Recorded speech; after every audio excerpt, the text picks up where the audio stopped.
You just want to be where he is. How about this said that way? You just want to be where Almighty is. So while you're climbing up to that plateau, there's going to be crafty, suggested opportunities. We call them temptations, with your name on it, just to get you off that pathway. Tell me this: how if cigarettes on a pack says may cause cancer, why do people smoke it? Why do people inhale it? Why do people involve themselves with it? Because they are the walking dead. If you don't have nothing in common with death, you don't involve yourself with death. You have to have something in common with death for death to have something in common with you. Now, a person says, like, well, this is how death can walk the earth. Remember, according to the text, death is walking up and down the earth, seeing who it may kill, steal, and destroy. It can't kill you, it can't touch you if you have a fence around you. You have to have a holiness fence around you. Since none of us is righteous because we all have committed sin, we all are wrong, we need a transformation chamber. You know what I'm saying? We need something that's going to take us away from that magnetic force. But if we refuse to be in that magnetic force, you can't help but to be a target for destruction. That was my life. That's how death found me. God just didn't allow death to take me out. It found me based upon me having my attachments to it, my connection to it. God is saying, James, I walk away from pornography. Walk away from having sex with multiple women and all this other stuff. Come seek me. Come to me. Come find rest. Or come find peace. Come find joy. Come find righteousness. Come. This is what God is saying to me through His Spirit. He's saying to me personally. Come to, and I'm like, okay, I get to you. But the more that I'm saying I get to you, the less is least likely I'm going to do it. So all of a sudden, every person I'm sleeping with, do I know what their thoughts are? Do I know what they think about? Do I know what they do? Do I know anything about them? I just know what they tell me, right? Or know what I may see. Now they have a life. They're about old as me, so they 40 plus, right? So they have a life of how long from the moment they could have been hurt all the way up to the point where they met me. All that could still be inside of them. That energy is gonna come inside of me. I'm gonna have to entertain that in my soul. Now, how much of that, if I slept with 50 to 100 women, how much of that can I entertain? How much can my soul digest that? That's like, let's go to the natural perspective. That's like your body trying to digest like 400 pounds of pizza.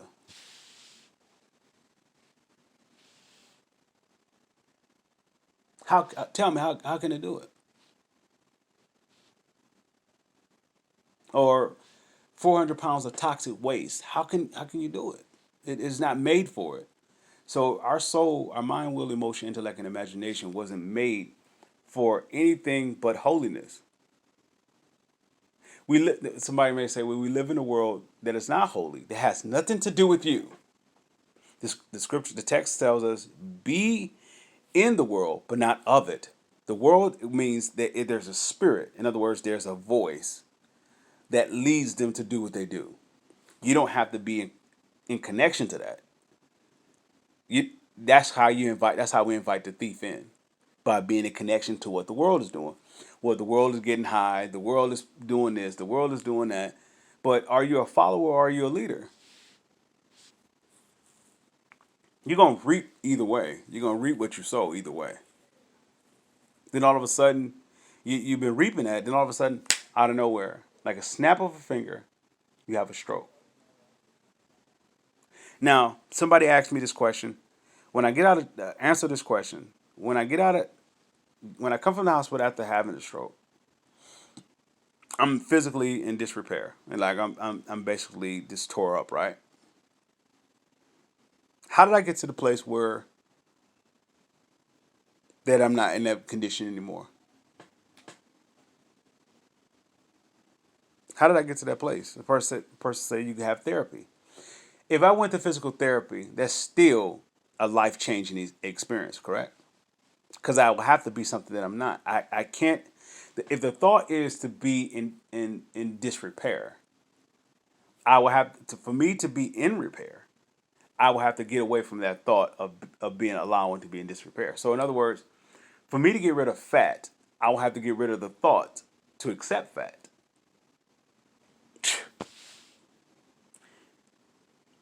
I can go ahead and go to the therapy and do everything they tell me to do, and my body will not do anything until I transform from the inside that being disrepair is an option. Being of death is an option.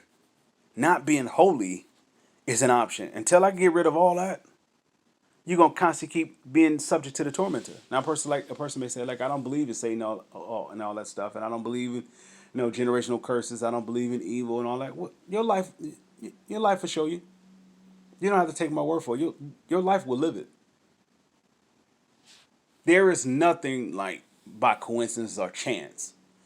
Everything is designed, and we're so powerful as a creation. We bring things to us by the confession of us. That means either death or life is going to be inside of them. If a person dies suddenly, the person never just die suddenly. If you're focused on the natural, you'll never hear them talking spiritually. And if you look at their life, you could tell if they're inviting death in or if they're not. There's two ways you can leave.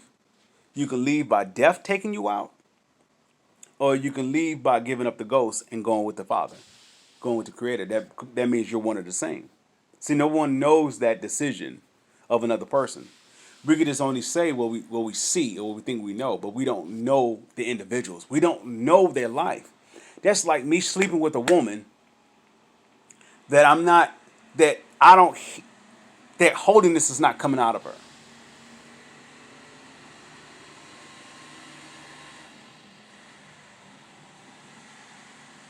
And holiness is not something that you physically see. It's spiritually discerned. See, there is no aggression. There is no, how can I say it? There's no aggression. There is no pressure. There is no anxiety. There is no, all these things that people will say when they use the word "I love you" or we use the phrase "I love you," but it always come with some kind of aggression. I love you. Don't you see that? Can't you tell? How's that love? There's no peace. There's no joy with that. There's no reason to draw close to that. Actually, you're going to be in defense of that because it is not patient. It's not kind. Is you if you look at it, it shows the imprint of being dishonest. This starts. We're talking about this. Starts with your words of confession. What are we drawing ourselves to with our confessions, and what are we bringing closer to us with our confessions? You make me sick. Okay, it doesn't matter time for that person to be sick. Oh, as a matter of fact, they are stating what they are. Well, I don't have no symptoms and everything. What is a symptom? A symptom is just that spirit itself bumping itself against your body or bumping yourself against your soul. And eventually you start to see the effects of it. Take a person who has diabetes. One of the traits that, one of the symptoms or symptoms, yeah, one of the symptoms of diabetes is knowing that you all of a sudden you get cuts on your body. Like your body starts to split itself based upon what? If diabetes is based upon what a sugar malfunction, your body's not properly breaking down sugar or breaking down toxicity in that regard. It's not breaking stuff down, so your body is imploding. But the doctors only can go so far. What is and then they want to break it down to like if it's genetics or if it's passed on, is hereditary and so forth. Okay, let's say like if it's not hereditary. Let's say like if it was injected when you went to a doctor visit. Oh, let's say it was injected through the airways. Your body's still made to break it if the body is holy. I mean, the way the body is structured is made to regenerate, is made to repair itself. But it has to be, the body has to be feeding off of holy thoughts. If the body's not feeding off holy thoughts, the body's going to be subject to die. Like that. With that being said, my people of faith, you are the blessed. Let's be the blessing. Let's keep walking.